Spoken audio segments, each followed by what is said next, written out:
Hi, everybody, and thank you so much, Jen, for coming. Everyone, I'm gonna welcome Jennifer Mack. She has a master's in education. Has over 17 years of experience working with kids from kindergarten through through age 18. She does private tutoring and advises parents and teachers, and she's a great resource for us all tonight. And I won't tell you too much more because I know she has a little part in her presentation where she's going to share a little bit more about herself with you. So thank you for being here, Jen, and take it away. Thank you. Thank you all so much for asking me to come on. It's just so great to be available to parents. That's the one thing I want, is to be able to help families, whether things are going smoothly and they just need a little help, or if things are difficult. I'm so happy to be available and be a resource for people. So I really appreciate you asking me to be on. So basically tonight I was going to go over what we call the 4 pillars of success. Basically right now, as Adriana mentioned, it's constantly changing things. Every week there's different schedules to follow or rules to follow. So it's kind of talking about kind of some main things, the 4 pillars about how to be flexible and adjust when things are constantly changing. And so if you can kind of work together, it's kind of looking at the home, family, and how can you strengthen your systems and how you relate to each other, and that will help with everything else kind of going on in the world. So I think somebody mentioned it, or it's in the chat, but I just wanted to say that if anybody does have any questions, absolutely just put them right in the chat, and we're going to have a time at the end where I can answer any questions, or write them down along the way, and you can ask them at the end. I just want to make sure people know that I'm more than happy to answer any questions. So, but if I get interrupted, then I know I'll just go off on a tangent and we'll be here all night. So I don't want to do that. So this is basically what we're going to be looking at tonight. I wanted to just do like almost like a little agenda so you know it's coming. So I'm just going to introduce myself for a minute, and then we're going to go in and start talking about kind of what the 4 pillars are. The thing with the 4 pillars is they tend to overlap. Being the parts of your life, trying to divide them up into parts is tricky because everything in your life tends to overlap. But we broke it down into being kind of academics, organization, life skills, and emotional well-being, and kind of looking at those 4 pieces and how they fit together to give you a sense of calm when things are not necessarily predictable. Then we'll end with working as a team, and then some resources for you. So talking about me, so Jenna mentioned that I have my master's. I'm certified as an elementary school teacher. I taught in the classroom for 12 years and then have been in education for 17. I also live in Woburn. I have lived here almost 16 years. I can't believe it. And I have 2 boys. I have one in the middle school and one in high school. So we've been through the school system so far, so we're up to middle school, and then my high schooler goes to vocational high school. But I essentially, am certified grades 1 through 6, but I work with lots of kids. I've worked with pre-K and kindergarten on kind of core skills, and I've worked with kids all the way up through 18 on kind of organization and time management skills. So I think it's kind of my experience as a parent and as a teacher. I can kind of see both sides of how things work.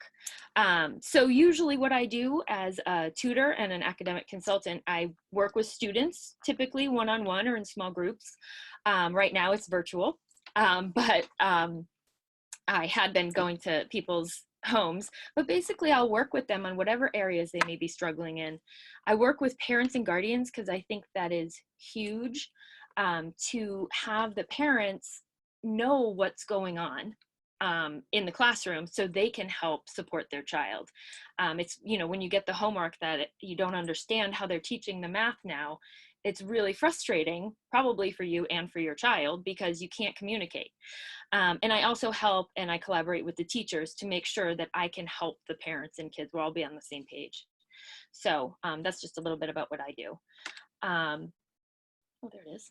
All right. So like I had mentioned, the 4 pillars that we kind of broke things down into are academics, obviously, because that's kind of the big question lately, the way things have changed so much.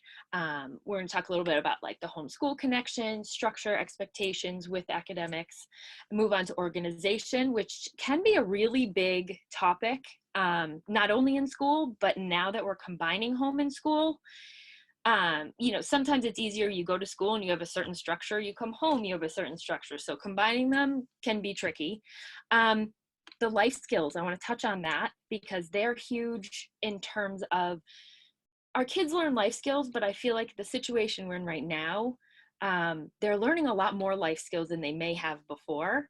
And I think it's good to highlight that and to notice that and realize that they may not be in their typical school situation, but they are learning things. And then obviously the emotional well-being in the situation that we're in, but always is keeping an eye on that, kind of will help you kind of be a well-rounded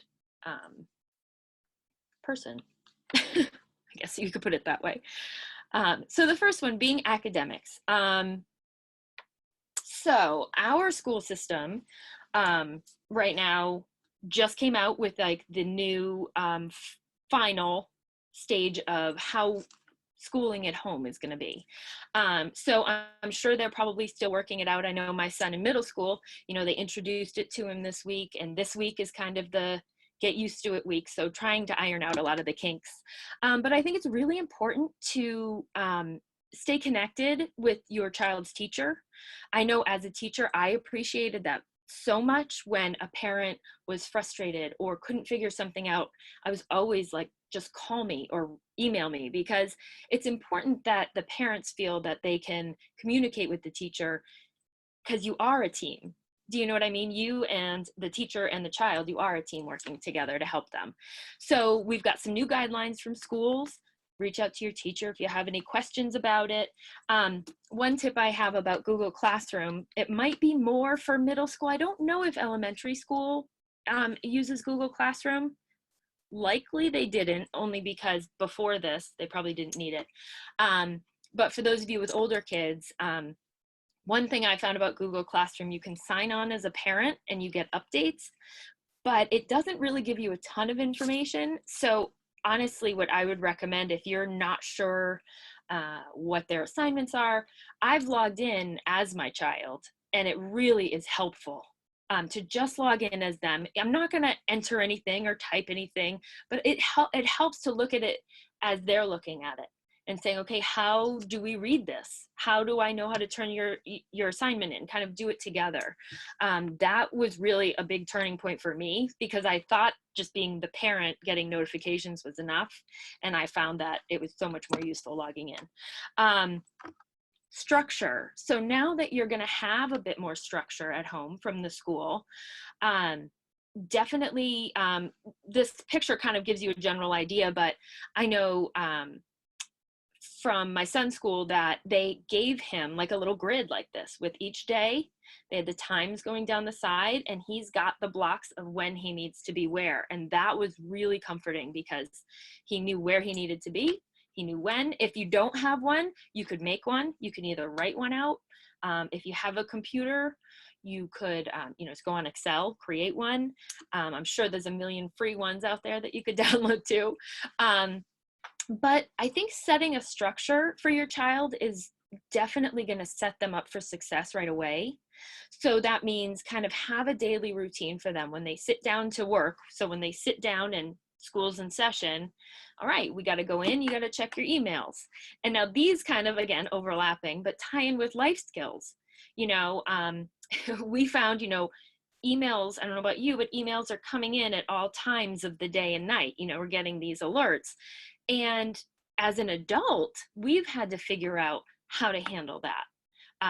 You get an email for work and it's 7:30 at night, kind of the black hole you can get into if you check it. and then you respond, and then you get hooked into something else, and then you're working for an hour. Well, the kids are starting to see some of this, because I've seen before bed, someone will get an email and then they're checking it, and then they start kind of getting agitated about something that's due the next day. So really talk with your kids and really set a structure for, you know what, when it's work time, check your emails, but then set certain times you're going to sit down. But if you're checking your email while you're trying to do something else, it makes everything else feel overwhelming. So I think structure is a welcome thing, especially when there's so many moving parts. And then expectations. I know a lot of parents too had some difficulty because when all this started, none of us knew how long we'd be home. And at first things were optional because we thought maybe it was going to be a couple weeks, and then we'd go back, and then it was a couple more weeks. And so just say, okay, as of today, these are the expectations. Yes, they were optional. Now they're not. It's just like school. We're going to set it up as close to a school day as we can. And, you know, the predictability definitely lowers anxiety. And I think that that can be a huge piece in them being successful when they're not anxious about what's coming or what's expected of them. So that's kind of the basics of how to look at academics when you're at home. I don't know why this is taking so long. Turn the page. There we go. Organization. Now, this one, you know, you could probably talk about all night, but again, routines. One thing, at least in my household, that we found is having even just a morning routine. You know, okay, so we're going to get up by this time.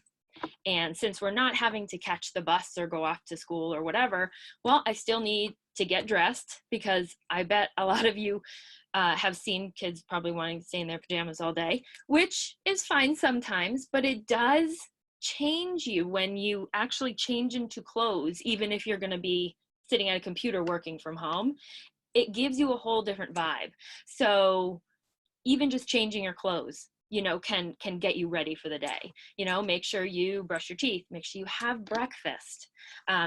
Just those morning routines. And then, okay, at 9:15 or whatever time it is, I'm going to sit down at my computer, and now I'm going to start. I'm going to check my email.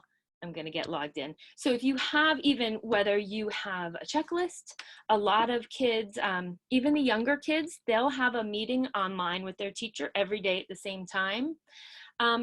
They can even have a checklist for, you know, when I have to be on. You can do little pictures, because even pictures will help if they're not fully reading yet. But again, you know, when they know what's coming, they're calmer and they can handle when things, you know, if something is slightly different. But if they know the basics, like the skeleton of what's coming, it definitely can help. And setting up a quiet workspace, I'm sure you've heard this before, like whether it was a homework center or something. I think now especially it's a great time to make sure that they have a space, something that's designated as their work area. Honestly, not everybody has all these extra rooms or anything. Like my kids both work at the dining room table, but they have their own space. Something down here is, it's like a trifold board that you could get, you know, at the dollar store or whatever. But you can call this like their homework station. You can have their schedule pinned up in here. You can have any strategies that they use, whether it's reading or writing strategies, math facts. You could have a folder, like a manila folder. You could staple it on the side so they can keep all their papers together in here. Have a little pencil case. But do you see here, this little picture right here shows how it folds up. Ooh, sorry. It actually shows how it folds up. So like for my kids, you can't leave your office set up at the dining room table all day and night. You fold it up and you put it away, and then you can come back to it the next day. Another idea that actually a parent gave me, which I loved, was one of these clipboards that actually opens up and you can store things in it. She ended up getting these for her kids, and she said they decorated them and they made them their own, and they all have whatever it is they need inside. They got their pencils and all that, but when they're done, they can close it up, and they can store it somewhere. So even if they're, you know, on a Zoom call with their teachers, they have a place to write and all their stuff right there. And the one key thing I would say is to revisit it regularly, because just like with backpacks, or moms might even know with your purse, you know, things get in there and pile up, and then you don't know what's in there anymore. So I recommend just going through it every once in a while. Like, do you need all these papers in here? Because sometimes you can't find what you need because there's too much other stuff in there. And then the last piece for organization is, you know, in addition to having kind of a system or a schedule for coming to school at your table, is a way to track assignments. So I know a lot of the older kids, they have the Google Classroom. Sometimes it's really nice to have a visual. So for me, I'm a paper person. It might be because I'm older and not a kid, not been on technology since I was born, but you know, I tend to need to, even if it's online, I'll write out what I have to do that day. And so whatever works for them. If they were using an agenda book before, and that would be, you know, and it was working, keep doing it. Have them check Google Classroom, fill in their math work, fill in their ELA, fill in everything and when it's due. And then again, like even in here, you can post their weekly schedule so they know what times and everything they have to be somewhere. But any sort of organization, I mean, these are, you know, just a few ideas, but just know that they're not going to work for everybody. You have to kind of take it in and think about what's going to work for my family. What's going to work for my child? Because some people might see this clipboard and think it's great, and other people go, I know my kid and I know he's going to lose it or it's going to break or what. So that might not be for you, but it's kind of nice to hear different options and then figure out what's going to work best for your family. Now onto life skills. This was just a little example I put up. I'll explain it in a minute.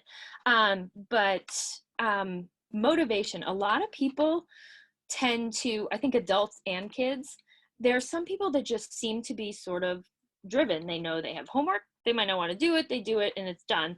And then other people tend to procrastinate more. I think we probably have a balance, you know, within each of us. But this is one of those life skills that I feel like when they were in school, the motivation was sort of driven by their schedule and their teachers and their peers. And it's like, oh, you know, did everybody do their homework, or, you know, all those sorts of things. But now being at home, they're having to learn that life skill of sort of managing their time and motivating themselves. So I think really helping them start to see that, even at this young age, you can help them take control of kind of those problem solving situations. You know what I mean? Like, okay, so I have, you know, this homework due tomorrow, but, you know, I have 8 hours until I go to bed. Well, let's take a look and let's work through how we're going to spend our time today. But having clear expectations, just like before, like maybe you don't get to play your video games until your work for today is done. Just making sure those clear expectations are there. And I think it's super important to stay positive. Even if you or they have had an awful day with something, what went well? What did we do well today? What, you know, and Adriana was even saying too, like, what are we thankful for? You know, we have so many things, and it's very easy to get caught up in the little things during the day that you forget all that you have or all that you've done well. So I think that's a really good life skill to have, is to have them be able to pick out the good things and then say, okay, well, what didn't go so great and how can we change it moving forward? Another life skill. And then time management. So this was actually a discussion I had with a parent, and I just recently heard back from her, and she said it was going so well with her family. I was all excited because I wanted to share it. I'm like, you know, a lot of times things are in theory and then you go to apply them and you kind of figure out what works and doesn't. But we had been talking about how she's got a couple kids in the house, and her husband, and they're trying to, you know, time management about who has to be on what meeting when and all of that stuff. So when we were talking, I said, you know, even if you have somewhere in your house, even on paper, you could put out the hours of the day kind of by half hours. Like if you look here, just break them down into chunks of the day, and then get some stickies, because one thing is, I don't know about you, but usually when I plan my day, about 99% of the time things move around. Like I had an appointment that either canceled, or I was supposed to have lunch at noon, but I wasn't hungry, so now I want to eat at 1, but I had something else scheduled. Anyway, with a family of 3, 4, 5, I mean, that's going to get pretty complicated. So we started talking about having stickies. So the way she said they ended up working it out is each child and each member of the family got a color. And every day, mom would write down their, you have Spanish today, you have math today, each on stickies. And, they have a chore they have to do today. They have to get outside today, all these things. And then what you do is you look at your day and you say, well, what are the unmovable things that are going to happen and they have to stay there? Well, I'm meeting with my class at 9. That's not moving. So you put those in first. And then you take a look at your day and say, okay, well, I have to do a chore in here. Well, I'm pretty packed in the morning, but I think probably after lunch I'd have time for that. So I'm going to put my sticky here. And so you kind of can plan out your day. And what I thought was really nice about this is mom and dad can put in their unmovables.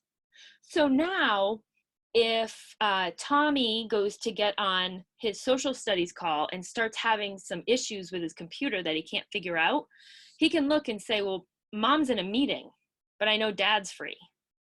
So you kind of can eliminate a lot of the other issues you may experience at home, like, getting interrupted, or especially when if you're a parent and you're working and you have a Zoom call or important presentation, you're trying to tell the kids, don't interrupt me. And then they're freaking out because they can't get in their social studies class. And, but having something like this, they'll know who's my go-to at this time. And the really nice thing is too, like even with the chores, so say something comes up after lunch and he doesn't, Tommy doesn't get to it. Well, you either move it down later in the day, or maybe you save it and you put it on the next day. But it just shows you that you can be flexible with your time. And then you guys can decide, like, this parent was telling me, she said one of her kids loves to take them once they're done and crumple them all up and throw them away. Another child loves checking everything off. Another one likes to make a nice little pile so she can see all the things she did that day. It's all, and again, it's nice because you can do what fits each person. And then the last part of life skills, again, is relationships, where you're learning how to relate to each other, not only just living together, but now you're managing schedules and finagling things and how you're going to be there for each other. So I think those are some really important life skills that they're learning now that maybe they wouldn't have before. And then the last part, emotional well-being, again, like I said about the positivity, what is going well, help build their confidence in, however bad your day can be, there are things that went well. There are things to be grateful for. What can we change next time? How can we learn from this? Because that's the biggest thing. When you have a bad day or something bad happens, how can you learn from it? Because otherwise, if you don't try and examine it and learn from it, it's likely just going to keep happening. Strategies for handling stress. I know the schools have been great with this, working with kids about what do you do when you're overwhelmed. I know they've got, different kids may have different strategies that work for them, but whether you walk away and take a break, you go and get a drink, you run around outside for 5 minutes. I know my family, we love calm.com. So I put that in here. It's free. You can do a paid version, but most of it's free. And it just has so many things. It has, just ways to calm your body down. And if you can make any of these kind of a habit, anything like that will help them well into adulthood. Again, it's, kind of a life skill. And one thing I've found is planning beforehand. Like, say, your child may get stressed out with something going on today. You can talk in the morning when they're calm. Okay, so if we get stressed out today, what could we do? So you've kind of role played it before it happens, because I'm sure most of you know, if you try to talk to someone when they're in the middle of it, they're anxious or worried or crying or something, it's pretty difficult to get through to them when they're in the moment. And then that part of emotional well-being, especially now, the socialization is really tricky. But planning, I've heard a lot of people, like, you know, as much as we parents probably fans of our kids on video games, I've heard so much socialization going on with my kids when they play. That's really how kids tend to socialize more now.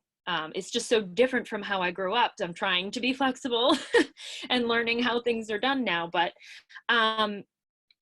it's really neat. They talk to each other. They work together on the video games. You know, there's also tons of activities now that are coming out of the woodwork where kids can get on together and play games together, or do activities together. I know we have a group of friends that we all got a craft, and we all just logged on Zoom together and we did the craft at our own houses, but together. So it was like we were together. I mean, you try to make the best of the situation of what it is, but there's a lot of ways that you can still help keep them in touch, without actually being somewhere. And so then the last part is just remember that, you know, you guys are a team. Oh, everybody that lives, you know, in your house is part of a team. And I really think that when you look at things that way, everybody feels like they're all kind of a, maybe not necessarily equal player, but they all have a part. And then that buy-in helps them actually work together, because you know you're working towards the same goal. So, you know, once you decide, say you're going to try the sticky notes thing, and you think that might work well for your family, you know, have a little family meeting and talk about it. Say, hey, you know, I heard this system and I think it might help us. I'd like to give it a try. Talk through it. And I think getting input from the kids, like once you as a parent kind of come forward and present something, you kind of don't want to just start with an open-ended, what should we do? Because as we know, kids, they have great ideas, but you want to kind of think through what might work for you guys best first. But then have them, you know, maybe they'll come up with, they each have their own colored sticky, or they'll each come up with their own system for when they're done with the task. But having any sort of ownership will really help everybody work together. And then, you know, that you're all in it together, you're all working towards the same goal. Nobody wants to have a bad day. And, you know, it's just staying positive and, like I said, trying to learn how to be flexible. So basically, here's my information again, if you need it, resources and ideas. So there's tons of Woburn community Facebook pages. There's like the mom and dad's page. There's so many awesome things where people actually are reaching out saying, hey, I have a child who loves, I don't know, Battleship. Does anybody have a child that likes Battleship? Well, let's get on Zoom and they can play. And so there's a lot of opportunities that people are looking for people to all hop on and do a craft or anything like that. The Boys and Girls Club, they've got tons of stuff going on. They've been fantastic. There's the Woburn Public Schools website. They have tons of extended learning. You know, if you need ideas, all you have to do is go online, and there's almost too many. But they've culled down some for us. In the Woburn Public Library, I should have mentioned too, because they've been doing a lot. SCI Woburn, I know David was mentioning that there's the specific link for the Woburn Parents Network, but they have tons of like COVID-19 resources and things to do and all that. And then I put in that the Facebook page was coming soon, and I know David mentioned that that's in the works right now. And you know, and I think any of us, you know, me included, that I have a Facebook page, but oftentimes I just post ideas. I'll post games. I'll post, you know, there's tons of information out there, but I'm happy to be a resource for anybody who has any questions. And that's about it. I can, you know, we can open it up. I know I saw some things coming through in the chat and I was like, don't look, just because I was afraid I'd derail myself. But I'd be really happy to answer any questions. I know Jenna was going to try to keep an eye on some and see how those went. Are you still muted? Uh-oh, you can't unmute? Is that a, oh. Oh, Yay. there we go. So so far there weren't any questions that came through. I don't know if anybody has any questions now. You can type it into the chat, Yep. or message it directly to myself or to Jen. Yeah. I mean, I gave some examples of things, but again, that may not be an area parents may feel struggles with. Maybe by this point you figured out a system or a schedule or a routine. But there are, sometimes you'll start something and you end up needing to tweak it based on, okay, this part's working, this part is totally not working. There's a lot of resources out there to help, if you need that, if you need adjusting or, and I know actually one question that I'd been asked by parents too was, like I said, the emails.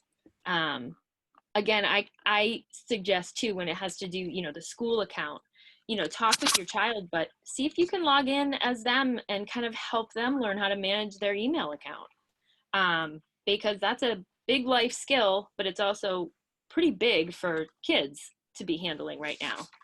And you see, there's a question that just came through.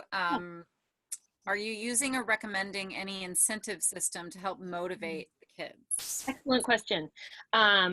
You absolutely can. So again, during the motivation, I actually meant to mention that. But any sort of, I think in terms of motivation, in terms of being a life, is you have to kind of figure out, well, if you don't have that external motivation from school or your peers or whatever, how do you get things done?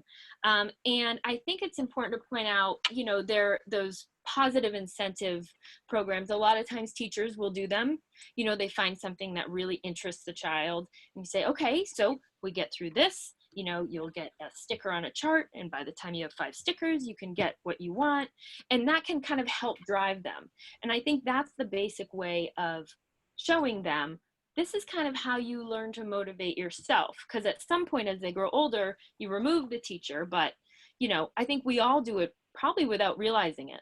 Like, I know that, silly example, like that you probably shouldn't have ice cream for dinner, but I might want ice cream one night and I say, nope, I have to have my dinner and then I have to finish my work and then I will reward myself with the ice cream. Do you know what I mean? But you can even point out to them how that's an everyday thing that people have to do in life. And those positive incentive charts, if parents need help with that, because obviously kids, they're learning so much all at once. To try and apply that as a child can be difficult, but positive incentive charts are definitely really helpful to help motivate kids.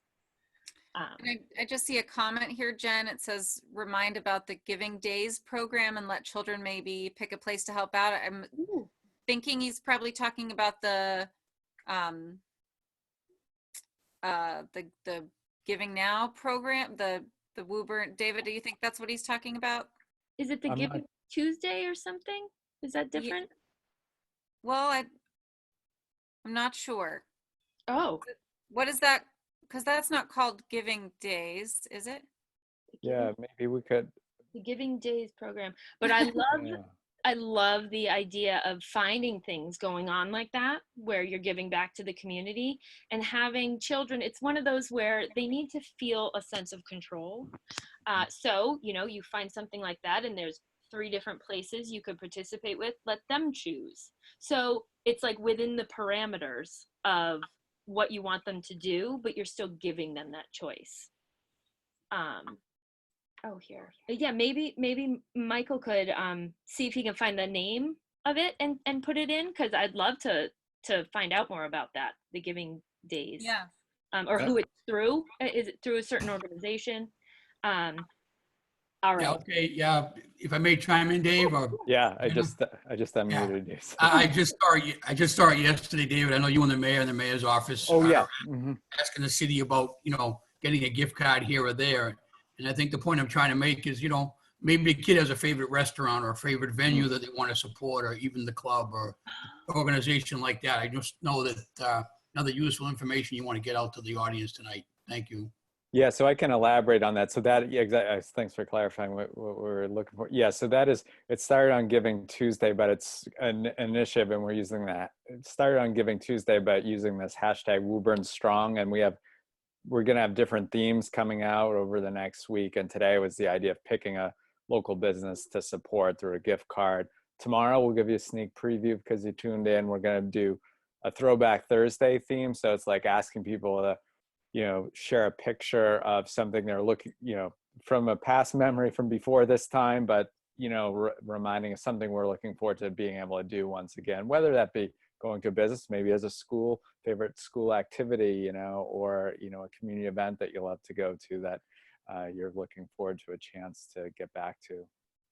Oh, that's excellent. So yeah, so to follow that and follow what the themes are and have your child be like involved in that, I think that's excellent. That was a great idea. That's cool to hear. So it must have just recently started. Wasn't Giving Tuesday? Was it? It wasn't just this Yesterday. week. Yesterday, yeah. It's Giving Or was Tuesday that? now is like there's a November Giving Tuesday, and then there's Giving Tuesday now, which is new, right? It's Oh, in response to COVID-19. Yeah. awesome. Well, I love that idea, and then getting your kids involved in that. I need to look that up so we can do that. Then we have another question here. Yeah. It says, I have an 8th grader. How do you balance promoting independence around completing their assignments and wanting to know that your child is doing everything he or she is supposed to do? That is an excellent question. Yes, and that's something you'll probably find. I know they're an 8th grader, but you'll probably find it through high school too. So, promoting independence around completing their assignments. There's definitely a bunch of different ways you can go about it. It all depends on kind of your relationship and knowing out. For example, like my 2 boys are very, very different. One I know that I'll get the information from, and the other one I know I won't. So I handle them very differently. But in terms of, I think what may help is, even if you start out, if you're really trying to promote this independence, maybe going through at first together, open up the email, have him or her show you, where do you get your assignments, how do we know what to do, kind of have them teach you how the system works, and kind of how, when the emails come in, what do you do? And if they don't have an answer, it's a great talking point to help teach them, like, wow, well, we should figure out what to do with these important emails. But then when you say, okay, so this is where you write them, and then now how do we know when it's due, kind of walk through it with them. And then when you check in the next day, say, okay, well, I remember we said something was due today, how are you doing on that?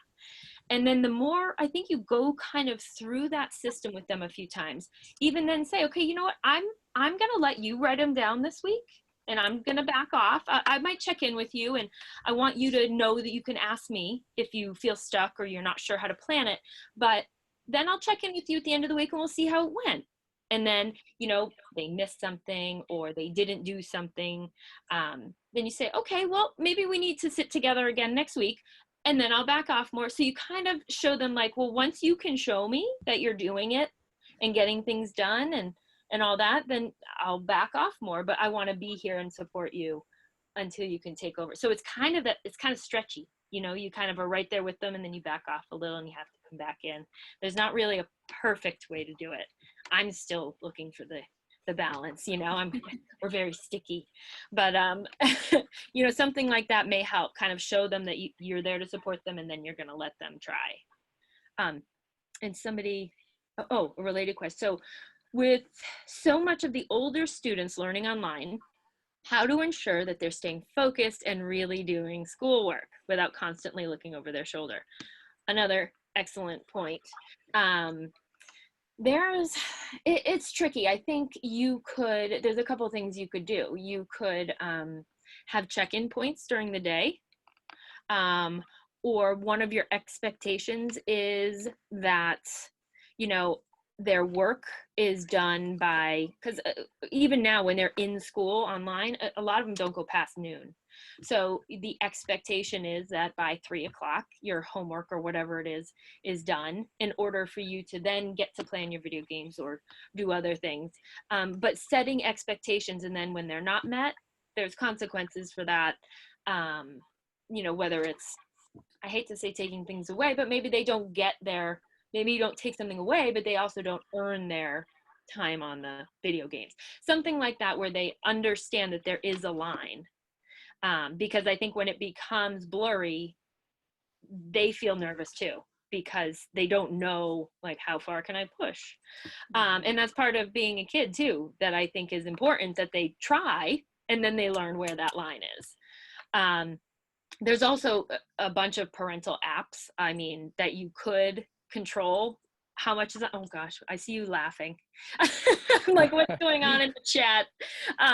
But yeah, the parental apps can be helpful too, because sometimes you can block certain, it's tricky because you can also, oh no, a lot of TikTok going on. Yes, we do have that option at our house. We could just shut off the internet. On some of their devices are a little more controllable than others. Like I know on the phone, we can shut off their apps. Computers a little harder because, of course, with school, they may use YouTube to watch a video. And then there's other videos on YouTube that they could, you know, meander over to. So it does get tricky. I mean, it comes down to talking with them, setting expectations. I mean, kids are pretty savvy, so I'd say you could look at their history, but most of them will suddenly be clear. So there are things that you can try and do, but I think by having expectations of certain things being done by a certain time, you can check in and be like, okay, so show me where in Google Classroom it says everything's due. Oh, great, you did do it. And, you know, and it is super important to let kids learn lessons through experiencing the real consequences, because, you know, if they don't get their work done, then they get a bad grade, etc. It doesn't mean that you're like letting them fail. They have to learn that way sometimes. I'll give an example. One of my kids has trouble getting up in the morning, and we had 2 alarms set. My husband went in, I went in multiple times. Finally, I said, I got to get downstairs to work. You need to get up, the end. So when I came up about 2 hours later after my meetings, still wasn't up because the alarms had shut off and mom and dad went to work. Well, the consequence, they missed their meeting. And then it was a real big kind of panic. And and that was a time to say, okay, well, let's look at what happened here. Okay, so we did wake you, you were awake, and you know, what can we change? You know, so now we focus on at night. We say, okay, before I go to bed, I'm going to say, when my alarm goes off, you have to almost tell yourself before the night before, I will get up when my alarm goes off, or I will make myself sit up, or I remember this feeling of waking up after my class was over. I don't want that again. You know, but you're right. I think we were even saying, my husband and I were saying, I think if we had gone up in between and made him get up in time, it would have been like, whew, I could have missed my class, but I think it would have happened again the next day. So it's very interesting. I do think there's real power. And I mean, that's how we learn things too. It's hard not to want to take it away from your kids though, because it can be painful. But that's an excellent point. Yeah. Oh yeah, shutting off the internet, Adriana, that must feel really good when you can't get through to them otherwise. Yeah, it gets very tricky. So yeah, so I hope, oh, there's another, I hope that some of the answers were helpful. I mean, there is no one right answer, but sometimes talking to other people and talking it out about, you know, fostering independence, or how to help and stay on top of it without actually, you know, being in their business all the time. Sometimes it is just trial and error, what works best with your child and how that works together. Do you have any general tips on, like, you know, I think you've covered that you've worked with all a wide range of ages, you know, sort of things, any key things like you've noticed maybe need to think about a little differently, say if your kid's moving into middle school after elementary or middle to high school on some of these things? They kind of, you know, it's probably a little based on the kid, but any general thoughts? I think it's probably, I mean, as with anything, if you can have some sort of you can almost kind of think about things with the end in mind. So for example, like if the kids have a long-term project, right? Well, what does it need to look like when it's done? You know, how many pages does it need to be? How many pictures do I need to have? Whatever. And then you can work backwards from there to figure out how to arrive. So it's kind of the same thing. Okay, you're going to start middle school next year, or you're starting high school in a month or whatever. Okay, so what's that going to look like? You know, I got to have some sort of system because I'm going to have 5 or 6 classes that I have to keep track of. What might that look like? And start talking about what, like kind of how their brain works in terms of organizing. Because the way my brain works might not be how somebody else's brain works. But sometimes when they don't have a starting point, you can pick one and kind of give it to them and say, okay, why don't we try colored folders? Let's just try it, you know, give it a couple weeks. We'll tweak it along the way. And then if it's really not working, we'll find something else. But let's start with something. And then when you can plan and then work towards that end goal, instead of just working forward and hoping you end up somewhere. You know what I mean? It's definitely different. So I think with big goals like that, it definitely helps to kind of think about what do we want it to look like in the end? And then you can back up and figure out how to get there. Great. Yeah. I do, before we wrap up, I know we've heard from one school committee member, Michael Mulrennan, with us. I know Colleen Cormier has also been on here and wanted to give her a chance to just say a quick hello because we appreciate her joining us. And we just, as long as we don't have 1 or 2 more, because then we might be in trouble having a quorum of the school committee. I don't think that's allowed, right? We just won't deliberate, that's all. Okay. Thank you. Jennifer, thank you for doing this. So 2 things. I love, every kid is different. Every person is different in their learning style. So the fact that you gave so many different options and ways to look at it, I think is just super helpful. Instead of like, well, you do A, B, and C, and that's how it is. It's definitely the way you outlined it, I think is really helpful for all the different ways people learn. And obviously this is an unprecedented time and not something many of us were prepared for. Colleen, congratulations on Nurse Day. You're not getting yes. awards for Detective Day, Adriana's saying. Thank you. Thank you. Yeah. Excellent. Yeah, I'm at work right now, so I'm just trying to sneak this in. Oh my goodness. What's that? Is today Nurses Day? Or is it? It's like Nurses Week, but they've been saying today is Nurses Day. So really you kind of got a range there. Thank you so much for everything you're doing during Absolutely. this time. It must be scary, yet, it must feel good to know what to do a bit. Yeah, no, it's reassuring in some aspects. I work with kids in a juvenile detention facility, so it's definitely different. Yeah. But just trying to do what we can, keep everybody healthy. Thank you, Colleen. Thank you. We're getting close to an hour. Do we have any other questions for Jen? I know she's offered resources as follow-up too, and it sounds like sounds like you included your contact information out there. Sounds like you're up for follow-up queries or conversations. I was going to say too, if anybody has a specific issue that comes up with their child, like, I don't know, they get some writing assignments and they're really stuck, absolutely feel free to reach out. You can always message me on Facebook too. Like, I might even have a great site to refer you to or something you could use, or, I'm more than happy to help out like that too. Great. So what is this? Oh, the chat. People having their conversations. That's funny. So so I'm more than happy, if there's something. But again, I also suggest, reach out to the teacher, because they're really the ones that have known them since September and know where they've been in class and where they're going. So the teacher is definitely kind of the first stop, I would say, because they might have exactly what you're looking for. And then if they don't, or they direct you somewhere else, or you just want to look on your own, there's a lot of resources out there. Oh, okay. Thank you for being on, everybody. Yeah. Thank you, Jen. Yeah, definitely. Well, we're leaving. Yep.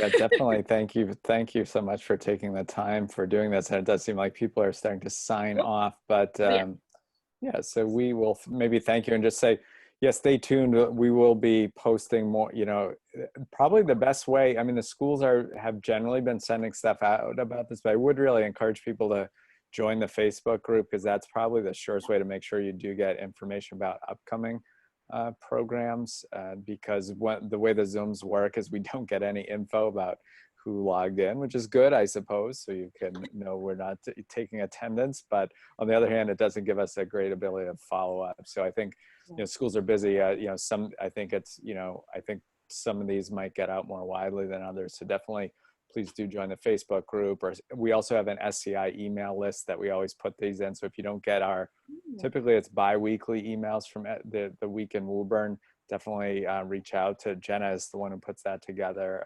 So sign up for that to stay posted. We talked about maybe during this period trying to do programs roughly every other week.